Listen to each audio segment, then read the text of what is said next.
É como você chegou aqui influenciado pelo teu pensamento, pelas tuas conversas antes de chegar aqui. Então eu quero orar com você, para que o seu pensamento ele seja levado cativo à presença de Deus. Amém? Então feche os teus olhos. Senhor, nós queremos te agradecer pela oportunidade de estarmos reunidos em tua presença. E agora, Senhor, nós vamos abrir a tua palavra. Nós iremos lê-la. E nós queremos compreendê-la, Senhor. Eu não sei como cada pessoa chegou a esse lugar. Eu não sei qual o sentimento que está no seu coração. Eu não sei como ela está vendo esse momento agora. Mas eu quero te pedir que o Senhor fale com cada um de nós na nossa intimidade, Senhor. Porque só Tu conhece a necessidade de todos nós. Deus, eu estou aqui simplesmente como um instrumento. Peço ao Senhor que tome os meus lábios para falar. E agora, Deus, se houver alguma intromissão no mundo espiritual que é contrário à revelação verdadeira do Teu amor por nós, se há alguma tentativa de tentar bloquear a compreensão da Tua verdade, essa noite eu peço ao Ti, ó Deus, que o Senhor também envie dos altos céus, Pai, anjos, para bloquear toda a ação maligna pelo Teu poder. Põe anjos em volta desse lugar agora, para nos proteger de todo o mal, Senhor. E fala conosco, é o nosso desejo, em nome de Jesus. Esse mês, nós falamos sobre o Evangelho. Nós tivemos uma série de mensagens falando sobre o Evangelho. E nós falamos sobre o Evangelho, o significado do Evangelho, né? O Evangelho nos faz entender a graça de Deus, né? Porque é a boa notícia de salvação para nós. O Evangelho revela para nós o ensino verdadeiro das Escrituras, em que diz que a obediência do homem não é para a salvação, mas a obediência é consequência da salvação.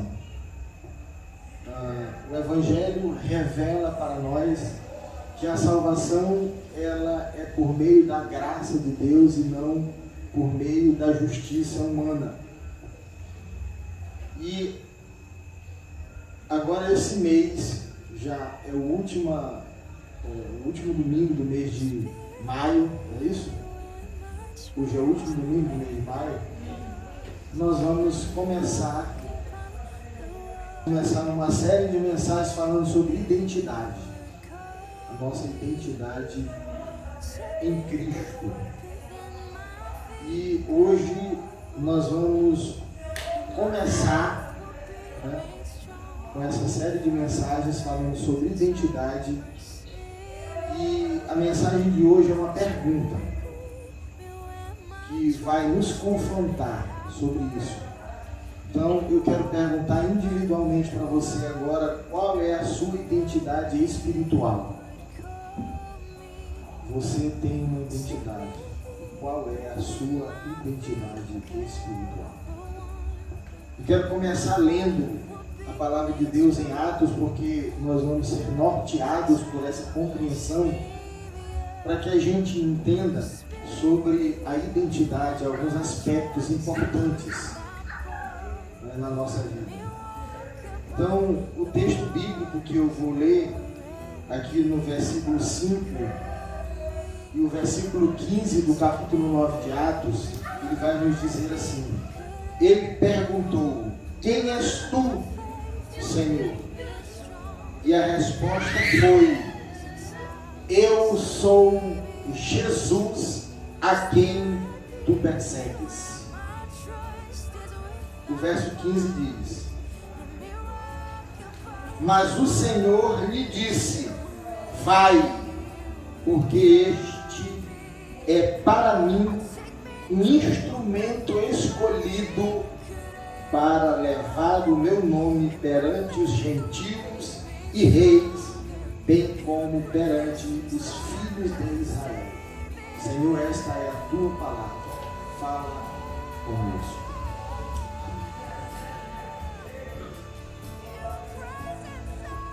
Quando Saulo perguntou para o mestre quem ele era, ele respondeu: eu sou Jesus a quem tu persegues. E Jesus, no verso 15, disse que Saulo era para Deus um instrumento escolhido para levar o nome de Jesus. E a partir desse encontro, a identidade espiritual de Saulo passou por uma grande transformação. E seu nome foi mudado para Paulo. O nome dele foi mudado para Paulo. O verso 13, capítulo 13, o versículo 9: todavia Saulo, também chamado Paulo, cheio do Espírito Santo, fixando nele os olhos, disse. Saulo, também chamado Paulo. Agora Paulo muda o nome, mas o nome mais importante que Paulo iria levar era o nome de Jesus.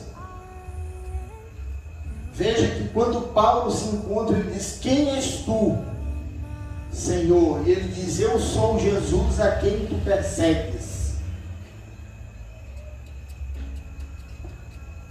E agora ele seria um instrumento de Deus para levar o nome de Jesus aos gentios, como diz a palavra de Deus, e aos reis, e perante os filhos de Israel.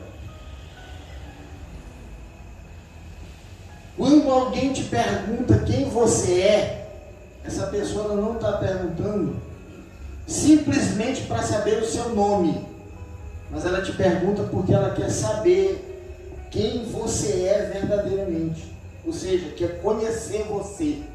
Ela quer conhecer, ela não quer simplesmente perguntar: sabe como é seu nome? É simplesmente isso. Não, ela quer além disso, né? E aqui nós estamos vendo que Saulo passou por uma definição de sua identidade espiritual, porque ele estava enganado a respeito de quem era Jesus e de quem era ele mesmo. Nós entendemos que lá no Éden o homem perdeu a sua identidade, que é a significância. Então os irmãos estão cansados de saber isso, né? A tríplice busca da humanidade quando ele pecou: transcendência, porque ele quer achar Deus, ele tem necessidade de Deus. Ele foi criado em Deus, ele foi criado para se relacionar com o seu Deus, foi criado para os propósitos de Deus. E quando ele se afastou de Deus, ele ficou sem esse significado. E aí ele busca essa transcendência. Todas as pessoas buscam uma religião. Todas. Até o ateu. Quando ele dá uma topada, ele diz: ai meu Deus. E aqui Paulo, ele vai ser redefinido a identidade espiritual, porque ele reconheceu que estava enganado a respeito de quem era Jesus Cristo e também a respeito de si mesmo, né? Da sua própria vida. Então nós precisamos aprender quem somos para Deus, mais do que aquilo que pensamos ser. Então, nós precisamos entender, amados, quem somos para Deus, definir a nossa identidade espiritual, do que definir quem somos para nós mesmos. Nós precisamos definir isso para o nosso Criador, a nossa relação com Deus. O que eu quero dizer para você é que a maior dificuldade do homem não é o desemprego. A maior dificuldade do homem é a sua relação com Deus que foi rompida. Pastor, por quê? Porque a partir do momento que você rompeu a sua relação com Deus, você perdeu tudo. Perdeu a identidade, perdeu a comunhão, perdeu o sustento, perdeu a paz. Perdeu tudo. Perdeu a vida. Perdeu a vida. Então não tem mais nada para você. Perdeu a vida. Como é que a gente vai voltar à vida agora? É redefinindo essa nossa identidade espiritual.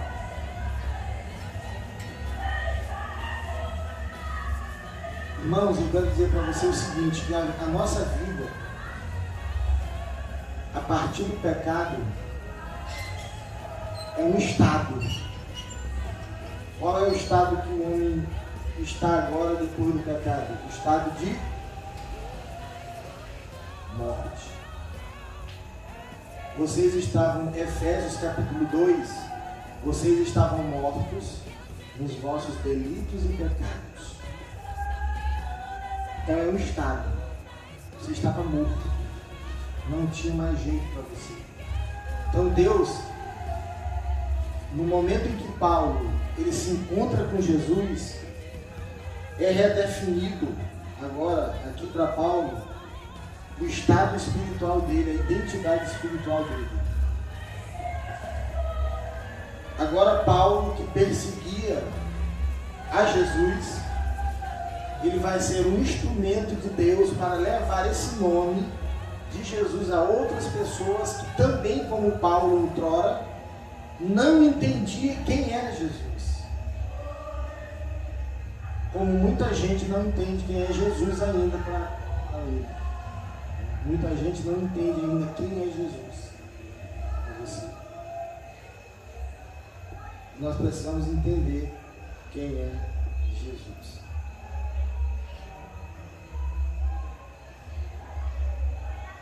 Há alguns aspectos experimentais na experiência da vida que ajudam a formar a nossa identidade. Há algumas coisas que elas vão ajudar a definir a nossa identidade no aspecto experimental. A santificação, ela tem 3 aspectos. Primeiro, ela tem um aspecto posicional. Qual é o aspecto posicional? O homem está no estado de morte, ele está morto por causa do pecado. A Bíblia diz que o pecado, o salário do pecado é a morte. E essa morte é a separação entre Deus e o homem. o apóstolo Tiago, ele define morte não como fim, mas como separação. Ele diz assim: assim como a fé sem obra é morta, o corpo sem o espírito é morto. Então é uma definição de separação, a morte. Então aqui a morte é quando o homem está separado de Deus. E a palavra de Deus diz em Efésios que nós estávamos mortos nos nossos delitos e pecados.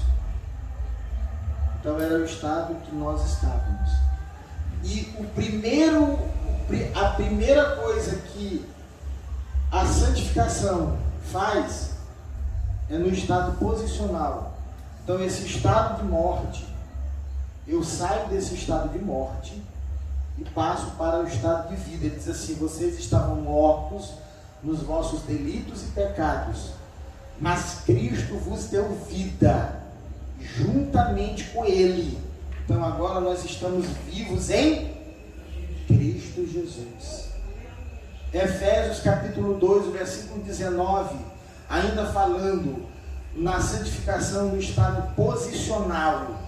Agora, você que estava morto, estava distante de Deus, você agora passa a ser filho de Deus por meio da adoção.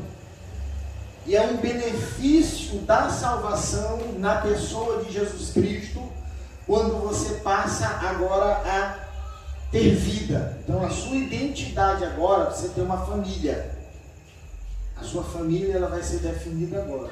Seu estado espiritual em Cristo, você passa a ser filho de Deus.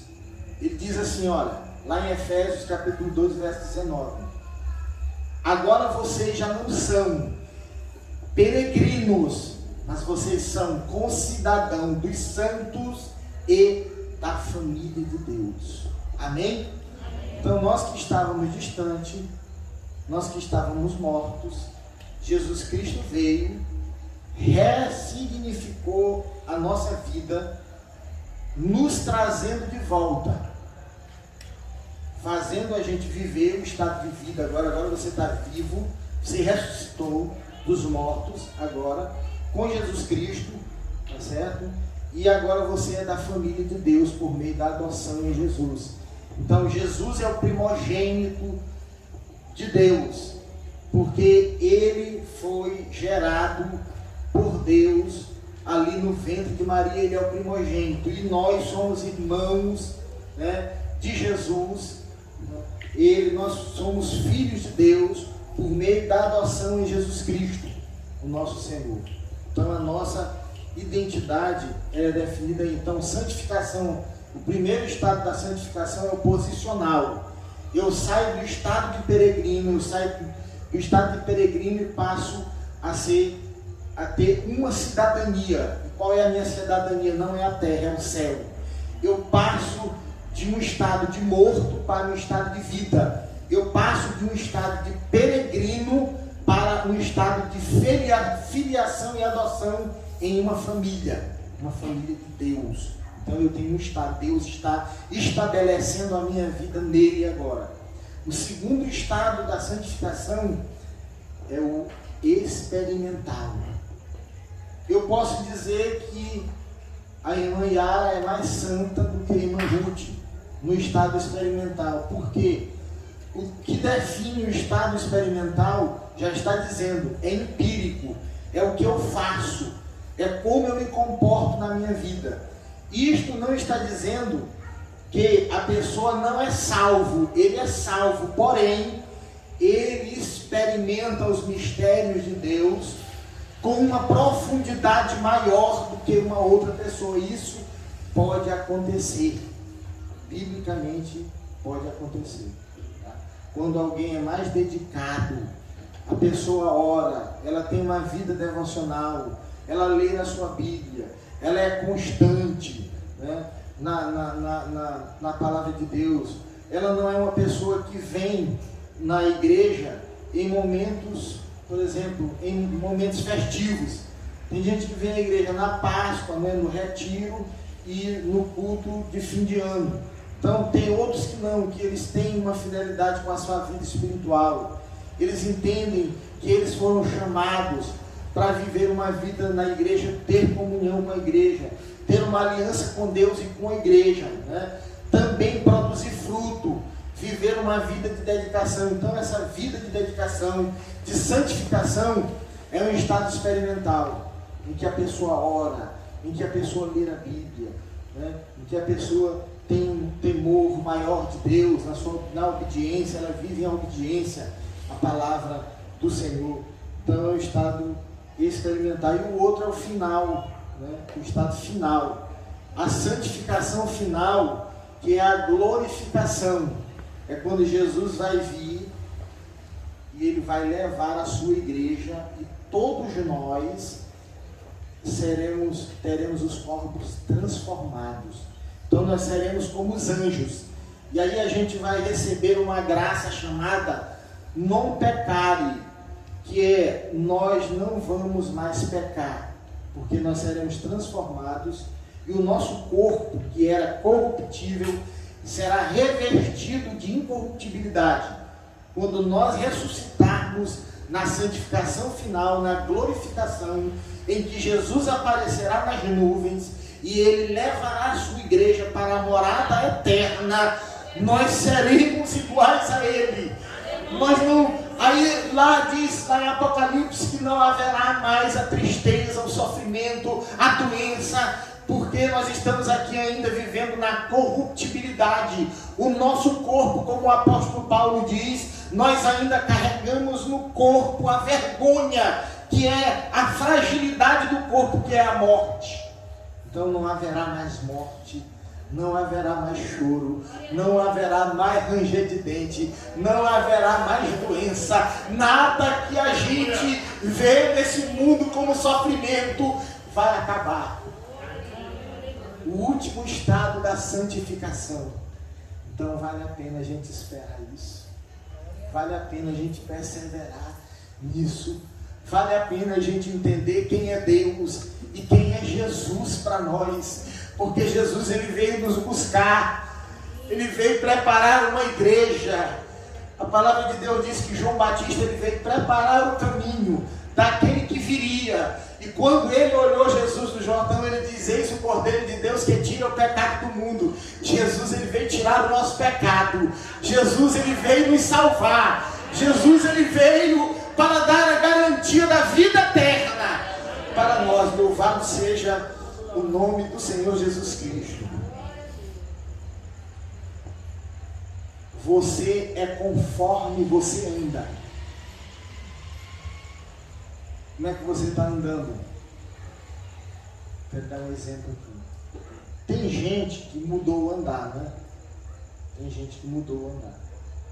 Tem gente que anda ainda como ele andava antes, mas ele mudou um pouco. Eu vou perguntar para vocês aqui. Geralmente, deixa eu ver se a gente consegue entender, né? Quem é que geralmente anda assim? Maluco. Não é que está em manicômio. É geralmente essas pessoas que estão no mundo, né? Geralmente envolvido com droga. Geralmente. Isso. Geralmente.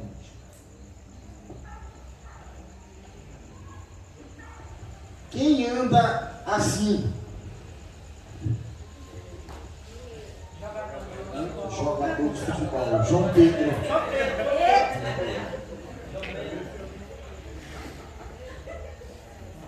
Como você anda?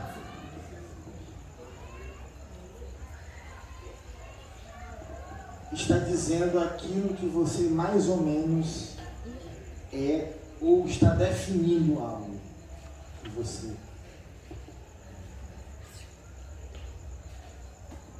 Quem anda assim? Anda assim.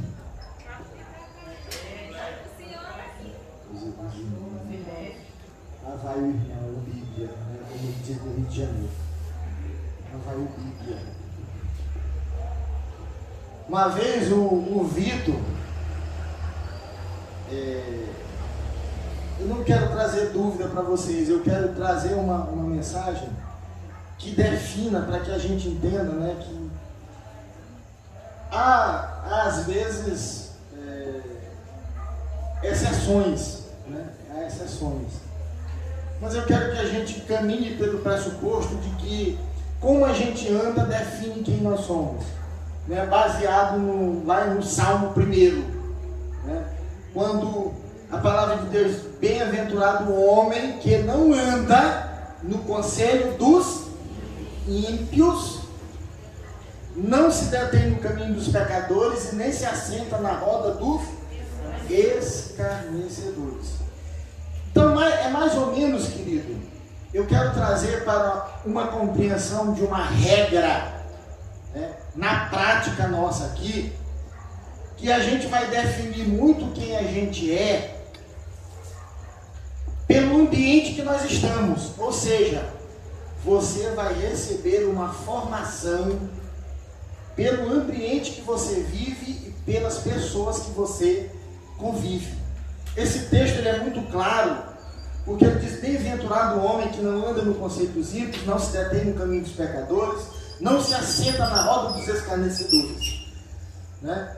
Então ele está dizendo que é bem-aventurado, é feliz a pessoa que não anda, porque se ele andar, aqui o texto está dizendo isso, e a gente deve compreender que de certa forma ele vai ser influenciado por isso, ele vai receber uma influência por aquilo que ele vive, e isso vai determinar quem ele é no futuro, tá certo? Se você começar, irmão, a andar com uma pessoa que ela faz muita coisa errada, você vai ali andando com ela, tudo, você vai continuar andando. Se você for uma pessoa do bem, você pode influenciar ela a sair do caminho do mal. Agora, se você for uma pessoa de um caráter fraco, se você tiver uma identidade cristã fraca, você vai ser levado por ele. Quando é que você tem uma identidade fraca? Demonstra uma identidade fraca. Ele é seu amigo. Você diz assim: eu estou querendo evangelizar meu amigo, eu gosto muito dele, eu não quero que ele fique no mundo. Mas o seu amigo, ele gosta de balada, né? Ele gosta de lugares que te levam a vícios, te levam a comportamentos que induzem a prostituição. Então são coisas que a Bíblia, ela censura esse tipo de coisa na nossa vida. Há restrições, né, que a Bíblia chama de pecado, e o pecado leva à morte. Aí você é amigo dessa pessoa, aí você está ali com ele, conversa com ele, aí convida ele para ir na igreja, ele não vai. Aí ele te convida: rapaz, vamos ali numa balada. Aí tu diz assim para ele: rapaz, não dá comigo, tu não foste na igreja, né? Comigo eu te convidei, tu não foste. Então a gente tem que trocar essa. Se for na igreja, eu vou contigo lá. Aí tá, ele diz assim: rapaz, então eu vou na igreja contigo. Se tu for comigo, eu vou na igreja. Aí ele vai. Ele dizia assim: não, tu vai comigo primeiro na igreja. Como? Porque tu não foi comigo.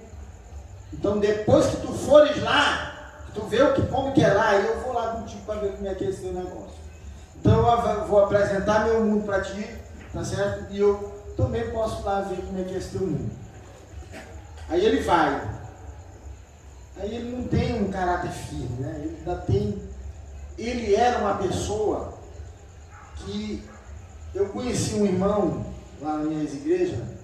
O nome dele era Davi. Ele era surfista, ele pegava droga, né? E tal, aquela coisa, ele tinha aquela curtição de jovem, aquele negócio de ficar na beira da praia, vendo a lua e tudo, aquele, né? Aquela coisa, escutando reggae, viajando, fazendo aquela viagem, tudo. Ele tinha, aí ele ouvia muito reggae e tal, aquela coisa, né? Tudo. Bob Marley, Jimmy Cliff, E aí, quando ele veio para a igreja, um dia os irmãos cantaram um reggae lá na igreja, né? Aí eu saí da igreja e disse, rapaz, rapaz, o reggae me incomoda muito, ó. Eu acho que não é legal não tocar reggae na igreja, não. Mas porque eu só lembro de que eu acho assim que o reggae ele parece muito, eu acho que é do mundo isso aí. Eu disse assim, Davi, não é não, Davi. O problema é que quando tu escutava reggae, tu tinha um comportamento, uma vida. E isso, ela ficou no teu subconsciente. Era uma vida que tu tinha uma identidade lá, né? Tu gostava daquilo. E tu sabe que aquilo hoje não é bacana, né? Porque a tua vida hoje é cristã. Tu é um cristão, mas tu pode escutar um reggae, né? Tem aquela banda legal lá do como é que é o nome? É Rastafari. Ah, é Cristafari. Que eles, né? Até dança legal assim, lourão. Então, o cara pode, né? Ele dançar isso aí. O Lelis, ele era um dançarino nato. Porque vocês ainda não viram o Lelis dança aquela dança lá do Pará. E dança é coisa bonita, eu acho bonito dança, né? Dança ele faz assim, aí ele dá um traçado, aí bota a mão assim por trás e faz aquela coisa. Ele é um dançarino nato. Aí, só que é o seguinte, irmãos, você está fazendo aquilo lá e você não tem uma identidade, porque você está encontrando, você está em busca de felicidade. Tudo que a gente faz é em busca de felicidade, de prazer, porque a gente perdeu a significância. Então, o dinheiro, a droga, né? A mulher, não é que a mulher foi feita para o homem, mas aí o negócio que o homem é guloso, ele quer mais de uma. Entendeu? A Bíblia diz que Deus criou um homem e uma mulher. Ele diz, não sabe que Deus criou um homem e a mulher, e os dois deixam pai e mãe e se tornam uma só carne? Foi uma só. Depois que a gente diz esse negócio de muita, né? Que todo homem ele tem esse desejo de querer muita.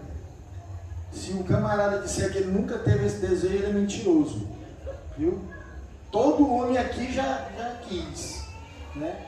Agora a gente se controlou, porque a gente sabe que ele não pode fazer isso. Mas como dizia o meu querido irmão que trabalhava comigo lá no São Domingo, ele dizia, olha irmão, a carne reina, e a gente tem que ter cuidado. Então tudo que a pessoa faz é buscando esse prazer, essa felicidade. Mas irmãos, a gente olha para a Bíblia e a gente entende que esse prazer e essa felicidade, ela só é encontrada na pessoa de Jesus. Entendeu? Só é na pessoa de Jesus, mano. Não adianta cada querer mais de uma. Tenha prazer com a mulher da tua mocidade. Eu já passei por isso, ser guloso também. É verdade, ninguém, irmãos, todo aquele que disser aqui que não tem pecado é mentiroso. Quem nunca mente, quem não mente aqui? Deixa eu ver. Quem não mente? Quem não mente? Deixa eu ver quem não mente. Todo mundo aqui mente.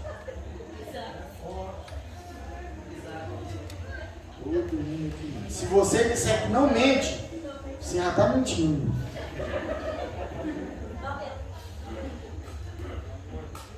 Entendeu? Quantas mentiras você já não deu hoje? Tem muita mentira. Às vezes em casa a sua esposa perguntou alguma coisa, por que tu fez, tu inventou uma história, tá mentindo. Tá mentindo. Aí você acha que isso não... Mas tá mentindo, tá dando uma desculpa, né? É uma mentira. Você pode considerar uma mentira santa, para evitar uma confusão, né? Mas é uma mentira. Não é uma mentira. Então tudo isso que a pessoa faz, então com quem você anda, você está definindo aquilo que você é, com quem você vai andar.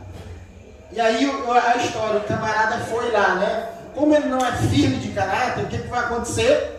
Ele veio daquele mundo, ele ainda não está firme para voltar para lá e para dizer, né? Para contar o testemunho dele, impactar o cara que está lá, mostrar quem é Deus. Ele ainda não está com essa convicção toda. Aí ele começa a ir. Quando ele começa a ir para lá, que ele vai a primeira vez e tudo, ele diz assim, eu vou lá a segunda vez e tudo contigo, porque tu sabe que eu gosto de ti, né? Eu vou lá. Aí ele vai. Na segunda vez, Rafael, que ele vai, na primeira, ele ficou se segurando na hora que o regão tocou lá, tá? E aí ele ficou olhando aquele copo de cerveja gelado. O copo chega a estar suado e ele ficou olhando. E ali com aquela coisa, né? E aí na segunda vez, quando o reggae começa, ele fica se policiando, né? Para ver se tem alguém. Mas debaixo da mesa ele está, ó, com o pezinho, dançando lá, os dois pezinhos. Quando pensa que não, meu irmão, aí ele começa, vai indo, pronto. Aí ele saiu. Por quê? Porque ele se deixou influenciar. Ele não ficou firme no propósito, né, de fazer a vontade de Deus e de se apartar daquilo. Então, o cuidado que a gente tem, é nós que temos que ter cuidado. Não é outra pessoa, não. É você que tem que ter cuidado. Não é outra pessoa. Se a gente observar, irmãos, a Bíblia diz assim, em 1 Coríntios, no capítulo 15, no versículo 33, não vos enganeis, as más conversações corrompem os bons costumes. Olha aí, as más conversações corrompem os bons costumes. Se duas crianças gêmeas, elas nascerem e elas forem criadas em lugares diferentes, embora elas sejam iguais na aparência, embora elas tragam os traços, alguns traços biológicos dos seus pais, elas vão formar um modelo de personalidade seguido pelo que elas aprenderam aonde elas estão. Elas vão criar isso, esses traços de personalidade aonde elas foram criadas. Entendeu? Por isso você vê muita gente diferente. Por isso você vê filhos muito desobedientes aos pais, mas outros obedientes. É um traço de personalidade que ele adquiriu na educação em casa, na família.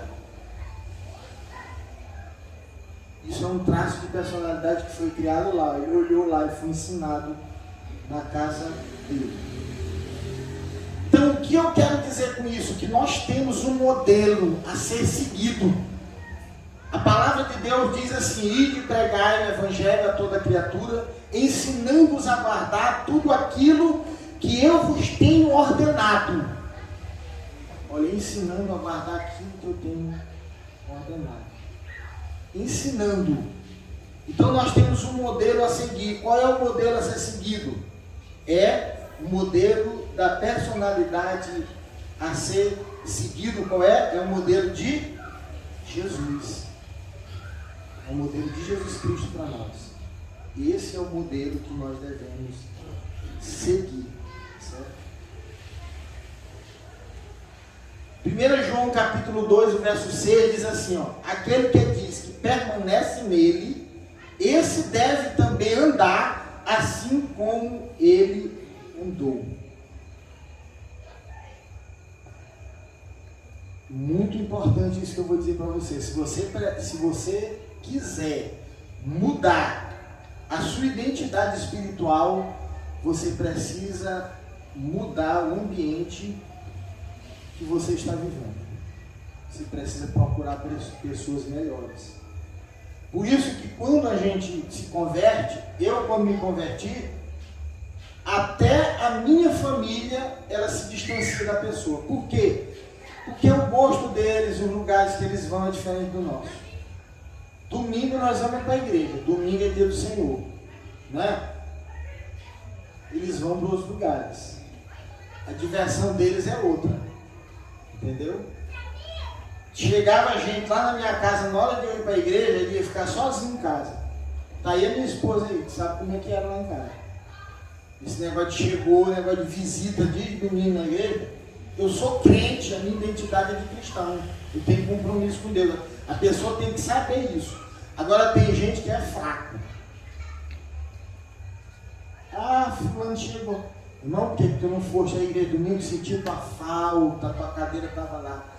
Pastor, minha prima chegou lá e veio para a igreja, só que o senhor sabe, né? Tem que ter educação e tudo. Tinha que receber a pessoa, tinha que ficar lá. Minha prima, tu não sabe que eu sou crente. Te arrumo, vamos para a igreja.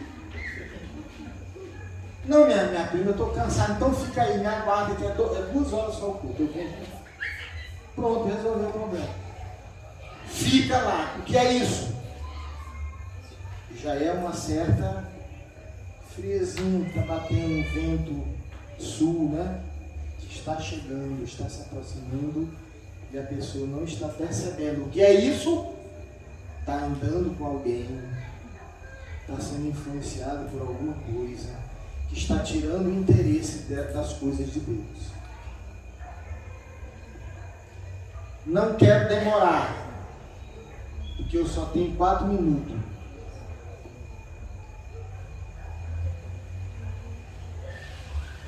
O que você vê? Você é o que você vê. O que você está vendo? Olha, você é aquilo que você está vendo. Se você começa a assistir televisão e é só notícia ruim, ladrão, isso, aquilo, outro, tal. Por exemplo, tu vai viajar lá para Israel. Se tu nunca souber notícia que tem bomba lá, que tem nada, tu vai sem medo, não é? Mas se tu fores para lá, ouvindo, vendo tudo aquilo que está se passando lá, aí quando você for para lá, você já define aquilo como você é. Como você vai para lá? Como é que você vai para lá? Você já é definido. Lá vai o medroso. Vai o medroso para lá. Você já é o medroso, você já tem medroso para lá. Por quê? Porque você é aquilo que você vê. Lucas capítulo 11, verso 34 diz assim: são os teus olhos a lâmpada do teu corpo.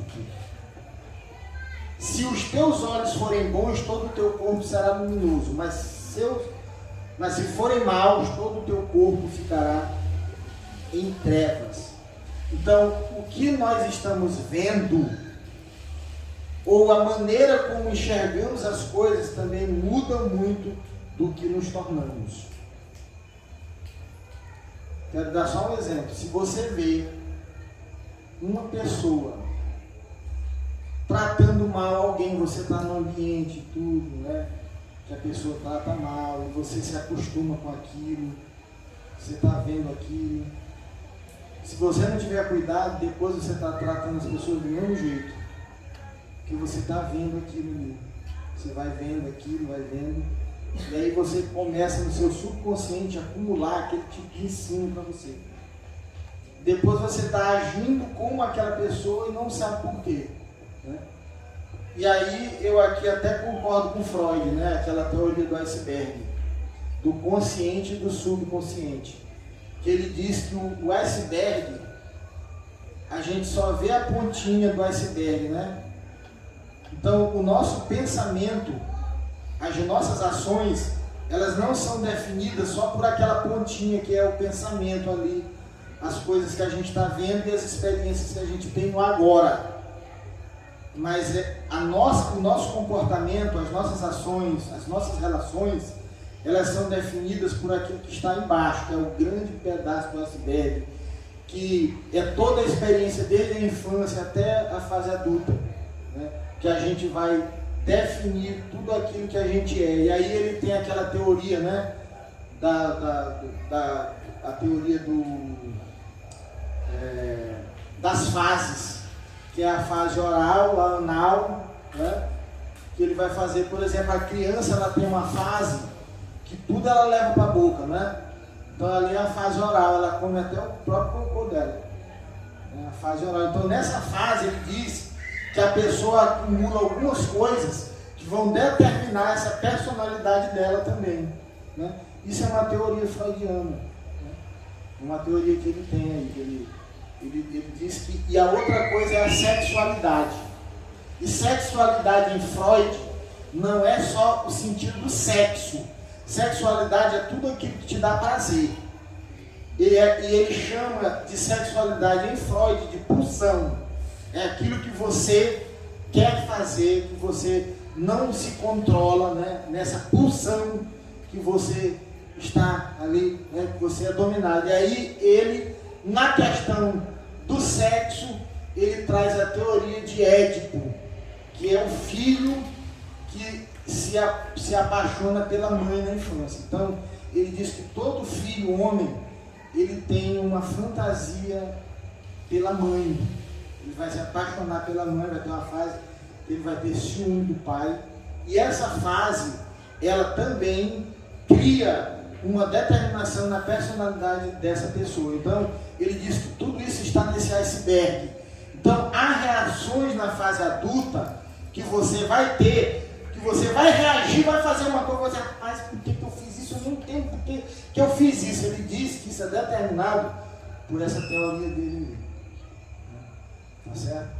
Isso é a psicanálise, né? O Freud é o pai da psicanálise, né? Freud, grande Freud. Agora, Freud, assim, é uma pessoa que influenciou muito, né, nessa questão dos pensadores, mas o problema dele também é que ele pegava muita heroína, viu? Porque ele era um camarada que ele tinha, ele criou um tratamento ele tinha um tratamento contra a questão da depressão. Ele tratava as pessoas com a hipnose, né? E um dia ele passou, rapaz, ele indicou a heroína para um amigo dele que estava com depressão, um amigo dele se viciou, viu? E aí foi um problema para ele, né? Então, aqui eu estou trazendo aqui uma coisa que eu já estudei, né? que eu vi na minha vida de estudante, né? Nessa questão dos nossos comportamentos, aí, dessa questão de psicologia. Eu estou trazendo hoje aqui para vocês, porque hoje nós estamos falando de identidade, de comportamento, e isso é importante, né? A gente saber também que tem algumas teorias que às vezes até tem um fundamento e uma meia verdade, mas não uma verdade inteira, né? Que a gente pode tirar alguma coisa e aplicar na nossa vida, mas a verdade inteira mesmo, irmãos, sabe o que é? É que toda essa problemática mesmo é o nosso distanciamento de Deus, porque nós perdemos, Cíntia, a imagem original. Então, quando você perde a imagem original, para você ter uma ideia, que os estudiosos dizem que quando o homem pecou, sabe quanto por cento do intelecto ele perdeu? Quem se arrisca a dizer? 90, ficou só com 10. Irmãos, agora imagina, o homem faz o que faz com 10% do que ele era no princípio.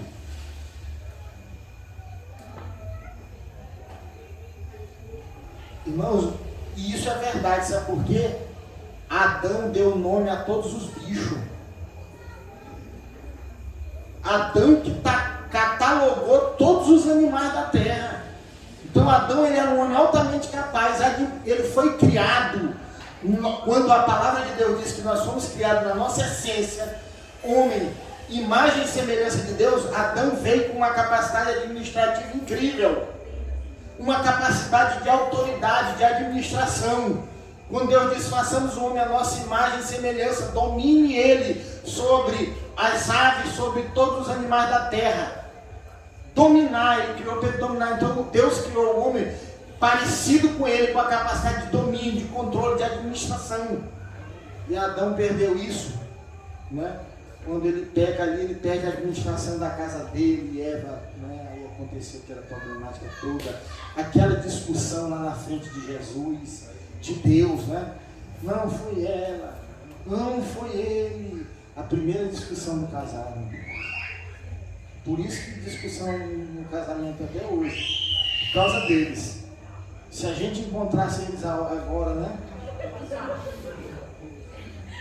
A gente ia ficar muito chateado, dá uma pisa nele, né? Hoje está assim por causa do tio, que era para estar tudo bem lá em casa, né?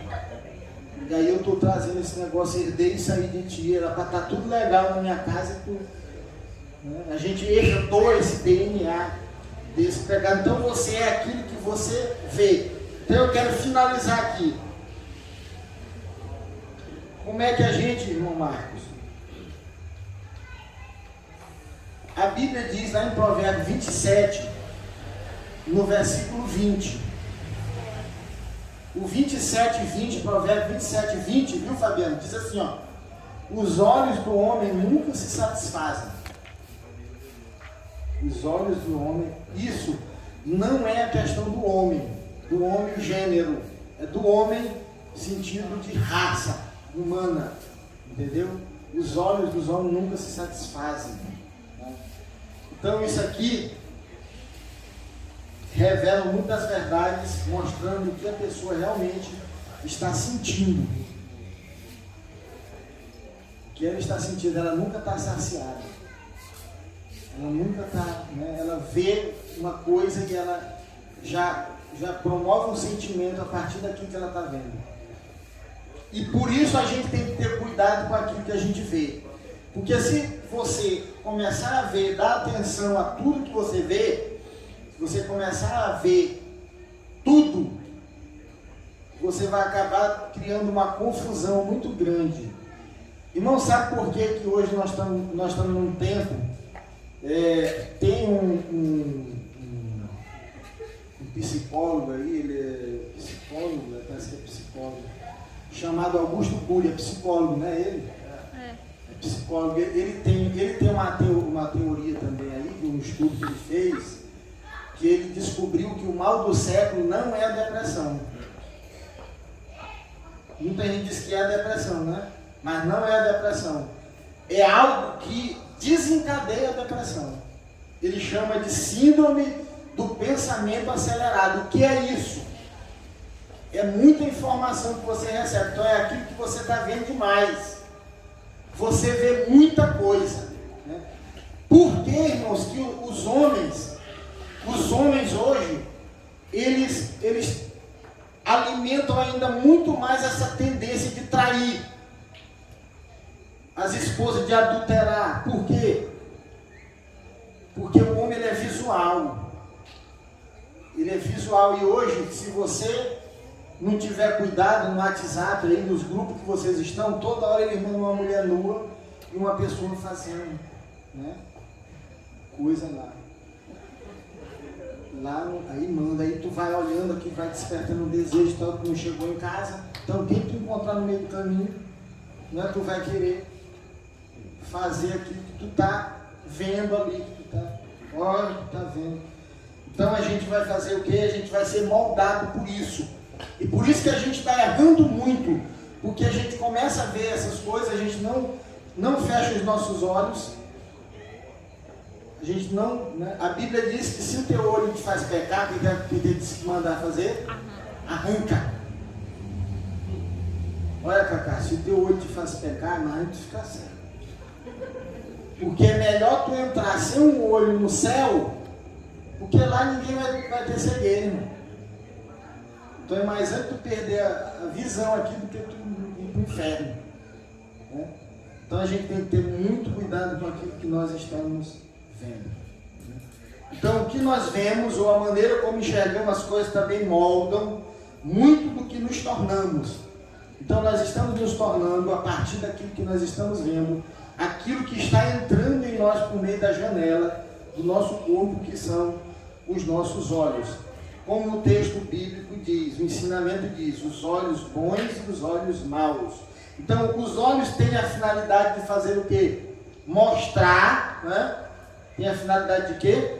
De mostrar para onde nós estamos indo, né? Ou as opções que nós temos, mas também, os olhos também têm a alternativa de se fechar. Para quê? Para que a gente não enxergue, para que a gente não olhe. Porém, quando não queremos. Então você pode deixar seu olho aberto ou você pode fechar, uma opção. Porque quando você abre ele, ele vai te indicar para onde você vai. Então se você está você está olhando muita coisa que não tem nada a ver com a sua identidade cristã, você está alimentando um caminho que não é esse que você está agora. Tá certo? E você vai acabar perdendo essa identidade cristã. Então, por que a gente tem que ter cuidado com o que a gente está vendo? Hoje nós vamos fazer um propósito aqui. Eu quero finalizar bem aqui. Vamos fazer um propósito? Vamos ficar em pé? Vamos fazer um propósito? Irmãos, vocês sabiam que casamento... Olha, eu achei interessante esse ensino. Eu estou lendo um livro chamado Casamento. Eu estive fazendo uma live sobre família. Eu já fui convidado, né, para falar sobre família numa igreja ontem. Nós estivemos lá com um grupo de irmãos aqui, falando sobre família. E vocês sabiam que interessante que eu concordo com a interpretação que o autor desse livro chegou, Wander, que casamento ele não é definido pelo sentimento. A durabilidade do casamento não se define pelo sentimento. Pastor, por quê, pastor? Que é o seguinte, eu vou explicar para vocês. A visão aqui, fique em pé, porque nós vamos fazer agora um compromisso. Nós vamos fazer um propósito. Quando você casa, você está casando, o que é dito lá no casamento? Lá quando você vai casar. Leles Tavares aceita Kelly Tavares como sua legítima esposa. Você promete amá-la e respeitá-la. Promete cuidar, amar, tanto na escassez como na abundância, na doença e na saúde, até que a morte os separe. Amém? Então você está fazendo o que aí? Você está assumindo um compromisso. Quando Ingrid se formou, o que tu fizeste lá, Ingrid? Juramento. Um juramento. Não é o juramento do dedinho, aquela música. Tinha um cantor que tem aí, juramento do dedinho, né? Pastor, se eu estou ouvindo essa música, eu escuto tudo que passa. Olha, eu vou dizer para vocês, casamento não é definido por sentimento. Oh, não acabou o amor, porque isso e aquilo outro, não é. A partir do momento que você entende que você casou com alguém, e o casamento não é uma instituição humana, é uma instituição divina, com o propósito, a Bíblia diz que o homem foi feito para a mulher para o homem. Deus quem criou a mulher para o homem e o homem para a mulher. Deus não vai escolher ninguém para casar com você, isso aí é responsabilidade sua. Agora, você que escolheu essa pessoa para viver, lá quando você faz o compromisso lá, você tem que viver agora até o fim, até morrer. Você não pode mais largar não. Entendeu? Você está entendendo? Pastor, e aí o que o senhor quer dizer com isso? Eu quero dizer que não é o sentimento que vai definir aquilo que Deus determinou para você cumprir. Deus deu uma ordem expressa para você. E você tem que obedecer, porque o casamento quem criou foi Ele. A origem do casamento está em Deus. Você não sabe que vocês são homem e mulher. Olha o que a Bíblia está dizendo, vocês são homem e mulher. E você não sabe que o homem e a mulher deixam o pai e a mãe se unem vocês se unem. O homem deixa o pai e a mãe se unem, uma mulher, os dois se tornam uma só carne. A Bíblia não está dizendo, você não sabe que você é homem e deixa seus pais se unem aqui a esse outro homem e os dois se tornam uma só carne. Você não sabe que você é mulher e você também é mulher e você deixa seu pai e sua mãe se unem essa mulher e os dois se tornam uma só carne? Não. A Bíblia está dizendo que no sentido original, você não sabe que vocês são homem e mulher e vocês deixam o pai e mãe se unem os dois se tornam uma só carne? Sexo oposto, para produzir, encher a terra e comunicar através da união conjugal a comunhão com Deus para os seus filhos. Então tem uma finalidade, um propósito, um objetivo. Então se a gente não tem a visão disso, aí a gente vai fazer como os fariseus que chegaram para Jesus e dizer assim: é lícito o homem repudiar a sua mulher por qualquer motivo? Aí Jesus vai dizer assim, o que eu falei: vocês não sabem que vocês são homem e mulher, não? Que Deus criou vocês para se unir e se tornar uma só carne. Ter estabilidade é comunhão, estabilidade, se unir é estabilidade. Para quê? Para criar os filhos que virão, constituir família, unidade, força, a união, a comunhão. Isso quer falar da união com Deus, da nossa comunhão também, Pai, Filho e Espírito Santo. E a necessidade dos filhos terem comunhão com Deus, representada pela comunhão do casal. Que o casal vai cuidar dos filhos, assim como Deus cuida da gente como nosso Pai. Então, se a gente perder essa visão, qualquer coisa a gente vai acabar deixando o casamento. Pastor, mas o senhor ainda não explicou o que eu quero. O senhor disse que não define o sentimento. Agora que eu vou terminar de concluir. Hoje de manhã eu falei aqui dos irmãos. Rafael teve um filho. A filha dele, né? A Vitória nasceu, Vitória chegou. Vitória tá pequena, tá lá no berço. Se esguelando, chorando, Rafael e Deus é cansada, tinha terminado de parir há muito pouco dia. Tá lá cansada. Rafael chegou da mecânica, um dia estressante, e estão lá deitados. E a menina chorando lá no... E eles dois lá. Qual é o sentimento deles?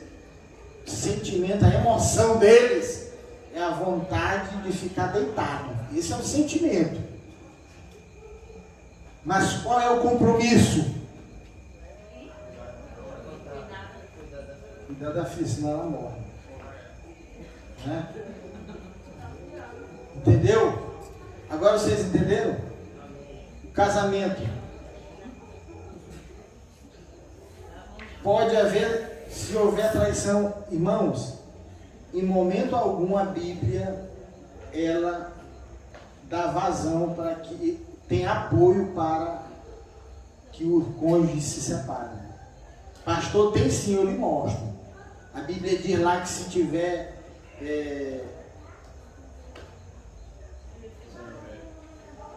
relações sexuais ilícitas, está lá. A Bíblia diz que é por causa da dureza do coração do homem, não é por causa da relação ilícita. Da dureza do coração do homem. Porque ele não perdoa. E aí abriu-se isso. Lá Moisés.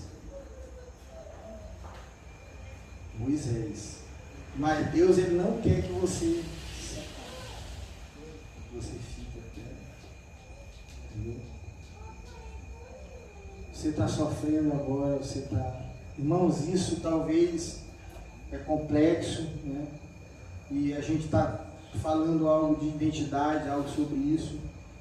E aqui tem pessoas que estão vivendo também esse problema, né? E ouvir uma palavra dessa não é muito fácil a gente conceber, né? Porque é algo que exige muito de nós a obediência a Deus.